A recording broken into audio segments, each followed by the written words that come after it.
Hello, my fellow ADHD sister, and welcome to the Empowered as Fuck channel. I'm so glad you're here. I've been looking for you all my life.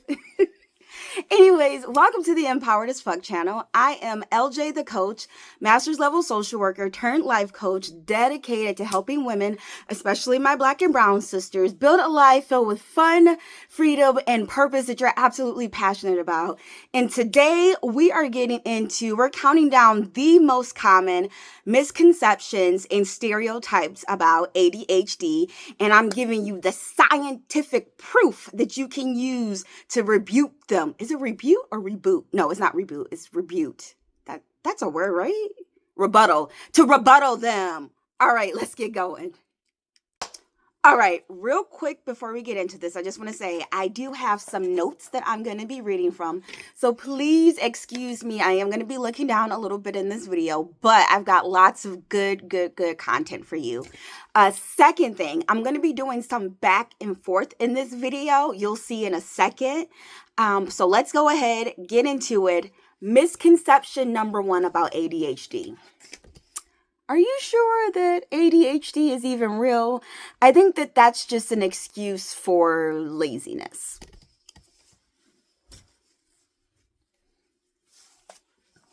Rebuttal time! Hell yeah, ADHD is real. So here's the thing. Many of the symptoms of ADHD, such as being easily distracted, difficulty following through, difficulty initiating tasks, things like that, most people see that as a form of laziness rather than a symptom of our executive dysfunction. And so right before I sat down to record this, I was like, ooh, maybe people don't know what I mean when I say executive dysfunction. So executive dysfunction, what that is that our brains struggle with things like memory, working memory, attention and focus, planning, prioritizing and organization, time management, working memory, self-regulation and emotional regulation, impulse control, task initiation, flexible thinking, being able to quickly adjust our behavior to unexpected changes, right? So that's what I mean when I say executive function. Our brains are just wired differently. So ADHD, it is a neurological disorder, and it is characterized by differences in brain structure and function, particularly in areas to attention, impulse control, and executive functioning. In fact, executive dysfunction is the core feature of ADHD, which does make initiating and completing tasks more challenging, even when we want to do it. There are so many times where I wish I could just sit down and get shit done, but it feels like sometimes I have to fight my brain. I know you know what I'm talking about. So brain images and studies have shown differences in reduced activity in our prefrontal cortex, which does what? Regulates planning and decision-making and controlling impulses. Yes. Research demonstrates that we have reduced dopamine activity, which contributes to our difficulty with initiating and sustaining motivation. So that's why we struggle with following through, why we sometimes will start things and we don't finish them. We're not lazy. We're really, really not. And trust me, sometimes we really wish that we could just be not so neurotypical spicy, right? But yes, ADHD is real, and it is not an excuse for laziness or being unmotivated, all right? Let's get on to misconception number 2. Oh my God, I lost my wig. All right. I'm coming. Misconception number 2, y'all. All right. Isn't ADHD for kids? That's a kid thing, right? You're grown as hell. How do you still have ADHD? All right, y'all. I'm coming through with the rebuttal. Now, although ADHD typically is and has to be diagnosed in childhood before the age of 12, ADHD is not something that you just grow out of. And you know what? For a while, people thought that ADHD was just for kids, and that as you grow up, you grow out of it. And that's something that I believed too for a while. And as I became an adult, and I still struggle with things like the time management, difficulty following through, I always thought that there was just something wrong with me, right? And that's so common for us girls with ADHD, women, ladies, you know what I mean. is we don't realize that the struggles that we're having is a result of how our brain works. No, you don't just grow out of it. In fact, what I've learned is that when you become an adult, ADHD tends to manifest a little bit differently. And that's why with adults, you'll see more struggling with our working memory, planning, and prioritizing. And the reason for that is because ADHD is a lifelong condition. There is no cure. So symptoms can change over time, but many adults continue to experience challenges with attention, organization, and impulsivity. Now, here's some science for those haters out there, right? Longitudinal studies show that up to 60% of children with ADHD continue to meet the diagnostic criteria in adulthood. So that's at least 1 in 2. So if you had ADHD as a child, there is a 60% chance that you're still going to have it as an adult and you're still going to struggle with things. And I personally have heard this before, you're an adult. How is it that you still have ADHD? All right, so I just gave you guys the science on that. All right, time for misconception number 3. I'm doing this because the misconception person is supposed to be different from the person that's giving you guys the science and the facts. That's why I'm switching wigs. All right, common misconception number 3, isn't ADHD just being hyperactive? I don't understand. You don't seem all that hyper, so how can you be ADHD? Y'all already know. Here we go. I'm coming through with the rebuttal as soon as I can get this wig on. Hold up. By the way, I've tried out like 6-7 different wigs to see which ones were the easiest to throw on and still look good. And I came down to these 2. All right. So ADHD is not just about being hyperactive. But here's another thing. Hyperactive does not just mean bouncing off the wall behavior. Kind of like what you're seeing me do right now. Hyperactive, especially with adults, a lot of times it's mental hyperactivity. So what that is the daydreaming, zoning out, jumping from one task to another in our brain, difficulty focusing. So ADHD for adults, typically, you may not see the physical hyperactivity, but we still have that mental hyperactivity.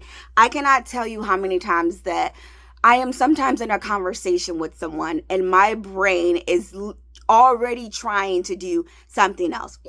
Right now I'm recording this, and at the same time my brain is thinking about the next video I'm going to be recording about anxiety. So if you have some anxiety mixed in with your ADHD, I got you, girl. But that's the thing. Hyperactivity is not just the physicalness of being hyper, jumping, running around. For us, especially as adults, it's mental.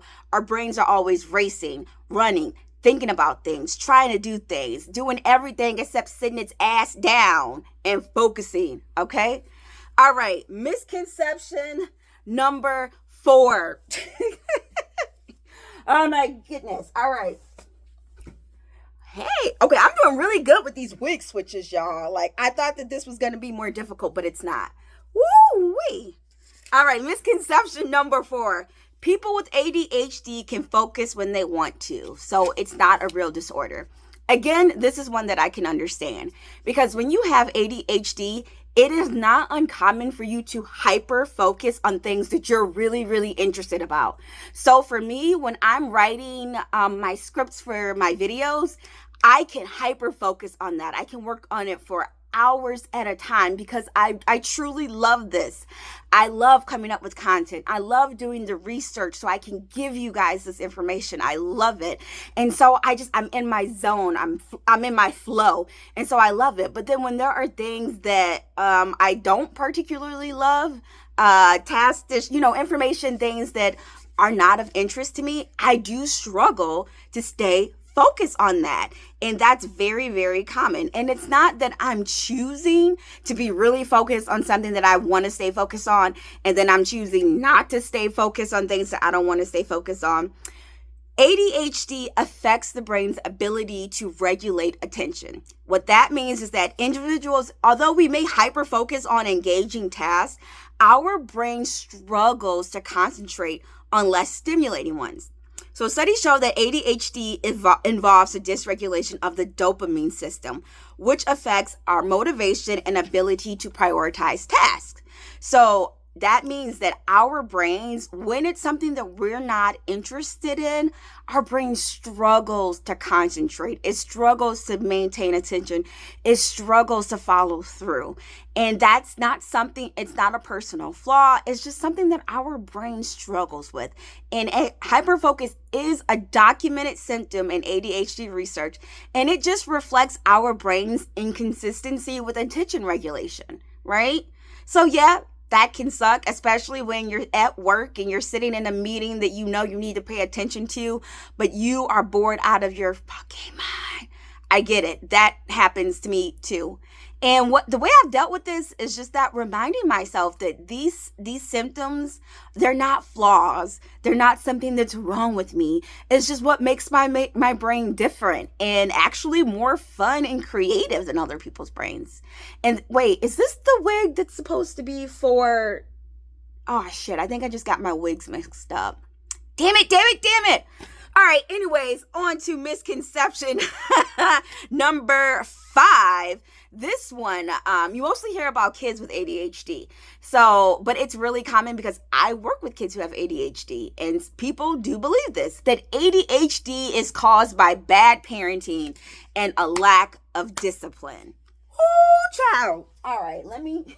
All right. I think I'm back on.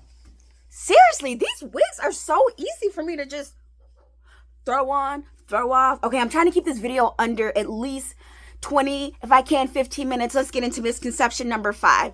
All right, so behavioral challenges like impulsivity and hyperactivity are often mistaken for poor discipline rather than neurological differences. ADHD is not caused by parenting. It's a neurodevelopmental disorder influenced by genetic and environmental factors. So parenting styles may affect symptom management, but it does not cause ADHD. Environmental factors like parental exposure to smoking or low birth weight may also contribute to, but are unrelated to parenting after birth. Actually, I think I'm going to cut that last line out. All right. Misconception number next. I'm having fun with this. I decided I'm just going to have fun with this video, going back and forth. Also, shout out to this wig cap that's really not moving. It's staying strong and firm. All right. ADHD isn't serious. It's just being scatterbrained. Don't all of us have a little ADHD in us? Oh, Lord. I hear this a lot, actually. And I'm sure you've probably heard it before. And that is really frustrating. I'm going to tell you why it's really frustrating, because it minimizes the real impact that the symptoms of ADHD have on our lives. And if you've heard that before, like, oh, they're just scatterbrained, all of us can be ADHD sometimes. I know that when people say that, it can be really frustrating and hurtful because they're dismissing like your real symptoms, your real life struggles, your internal turmoil. Lord Jesus. And that one, most of these misconceptions, I'm like, whatever. But that one, I guess it's because it just feels like it's so dismissive. Like, they're just making this shit up. But here is the science behind not everyone is just a little bit ADHD. You already know what's coming. Ooh, lick it. All right, it's staying pretty good, y'all. Okay, shit, I got like 2 minutes left. I'm trying to keep this video under 15 minutes for you. Because I know, like me, I got ADHD. I don't want to sit and watch a whole video. But I'm also hoping that this funness is keeping you engaged too. Sorry, I'm loving these wigs. Like, I am loving these wigs. Okay. Misconception. ADHD isn't serious. It's just being scatterbrained. Everyone has a little bit of ADHD. So here's the thing. Many people do confuse ADHD with everyday forgetfulness, distraction, especially when symptoms appear mild. But here's the thing. ADHD significantly impacts daily functioning, relationships, and mental health. So yes, everyone is scatterbrained at times. Yes, everyone is forgetful at times. Yes, everyone can be distracted at times. But the thing is, when you have ADHD, this is a clinical disorder. it significantly impacts your daily functioning, relationships, and mental health. It is something that you struggle with on a day-to-day basis, and it's a lifelong condition. It's not something that happens every once in a while, something that pops up here and there. It really, really, really is something that we struggle with. And untreated ADHD increases the risk of anxiety, depression, and lower quality of life. And I think I said this earlier, but if you have anxiety or depression with your ADHD, I call it the holy trifecta. I've got a video for you. Trust me, I got you. Because I know that anxiety and depression with ADHD is so common. So I've got some of that for you too. So studies show that individuals with ADHD are more likely to experience academic underachievement, workplace difficulties, and emotional dysregulation. ADHD is linked to an increased risk of Lord, I know this word. Comorbid mental health conditions, including, again, anxiety and depression. So no, everyone isn't just a little bit ADHD. This is a real lifelong condition that impacts us. All right, next. Y'all know what's happening. Lifting it up.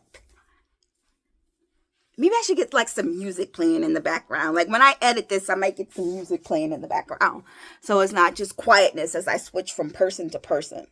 This is another one that you've probably heard a lot. It's the last one because, girl, I'm trying to get this down to less than 20 minutes. Here we go.